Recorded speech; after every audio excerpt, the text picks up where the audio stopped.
How's fall camp going? Fall camp's great. I think that this has been, we've got a really good culture on the team.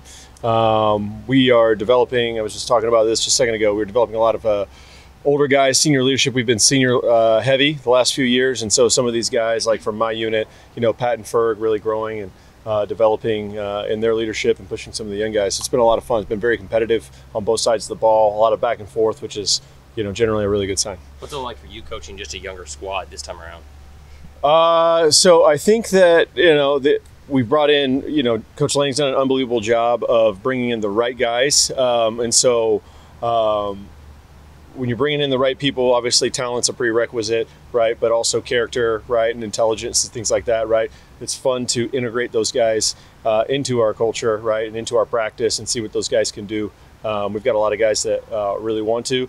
Some of them are still learning. Like college football is a lot harder than it was in high school, and dadgum, some of these other guys are pretty freaking good. So got to go out and compete. It's been fun. Any of those people that have stood out that's already caught your eye that are looking pretty good, catching on really quick?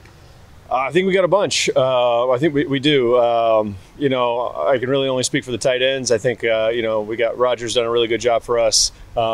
He's integrated himself into the room really well. He's very competitive. And guys like Ferg and Pat have pushed him to be better. And so it's been a lot of fun having him in there. What's a guy like Patrick mean to this room? Patrick Herbert is the epitome of toughness. You can't. This is a guy that doesn't say a whole lot, that does the right thing, misses very, very, very rare assignments, is prepared, plays through injury. He's banged up, doesn't care, breaks his finger in the middle of practice, doesn't care, right? Will not put on a red jersey, right? He is an awesome human being. So for our room, there's kind of no, between him and Ferg, there's nowhere to go. You know what I mean? You kind of stand out if you're not about it and about coming to work every single day. What have you seen from just Kenyon's overall growth from when he showed up last spring and now in a full year in the system? So I think for a lot of young guys, you get by in high school by eating Doritos and showing up to practice just because, give me a Coke or a Dr. Pepper and I'm good to go. You really can't do that here. So Kenyon shows up. He was never really like that, but learning how to prepare and get his body right. So he came in at, it's like 218, 219. He's 240. Still looks fantastic. Grows. He's kind of like Pat and Ferg. Doesn't say a whole lot. Prepares very, very well. So he's awesome, right? And to see where he's grown, just knowledge-wise, within the room, but also the relationships that have grown within that room.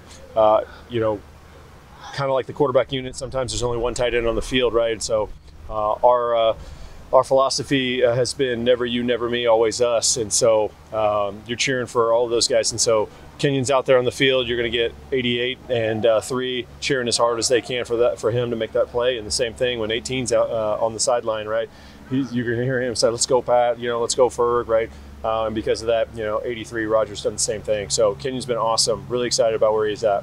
There are a lot of expectations, a lot of hype for Kenyon. How have you kind of seen him dealt with that expectations and that newfound attention on him this year? Kenyon's a very humble kid, and I think guys like the redheaded guy over here, Terrence Ferguson, keep him humble. Not in a bad way, but just remind him what it takes to prepare to play and to keep his body right. And so the culture in that room is really, really good, and I'm thankful for 88 and 3 because at times I feel like they do a lot of the coaching for me, which is pretty cool. Back to Patrick real quick. What's the trickle down of having a guy that experienced and also maybe that stoic as a leader in the room, and maybe not just the tight end room, but maybe to the team wide?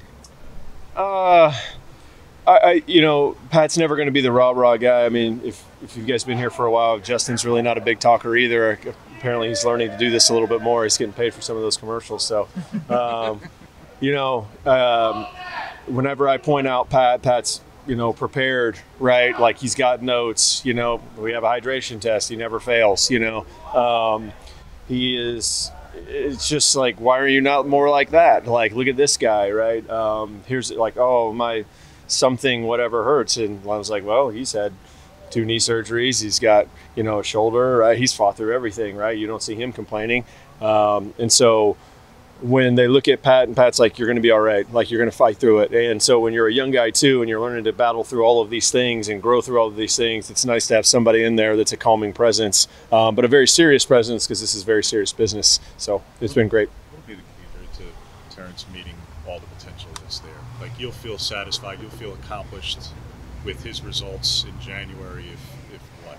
Like, what will it take for you to feel like you got the most out of somebody who's got a lot of ability? Yeah, I think when you're talking about that, that's kind of a result-oriented way of thinking, and we don't do that. Like, I think that the biggest thing is like, what can we get better at today? And then, if we focus on today, and if I continue to challenge him and he keeps responding to the challenges, I think he'll be more than fine. He's plenty talented.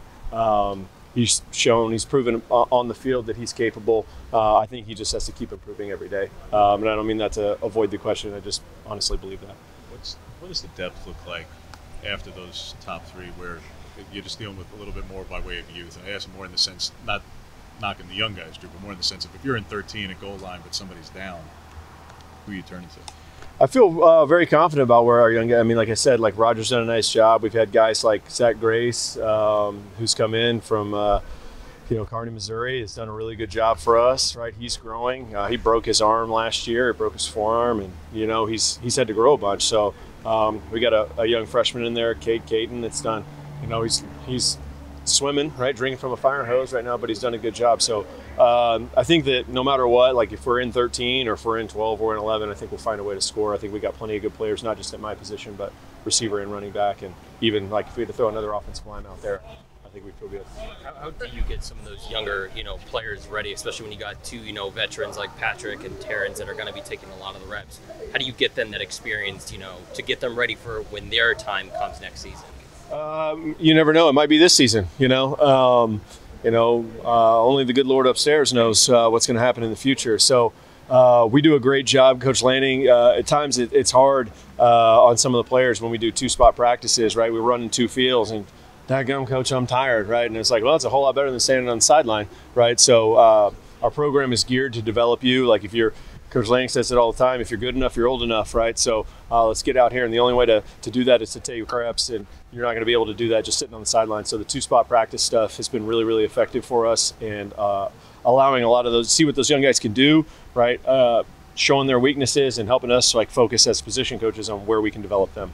Earlier in the spring season, you kind of said that you wanted to see the tight ends get the ball a little bit more. How would you kind of rate where that is at right now with fall camp?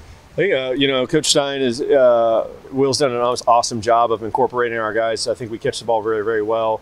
And when you look at our passing game, it's been very complimentary. Those guys can all make plays. And so I think when you have, a high level of distribution, it's hard to zero in on one guy.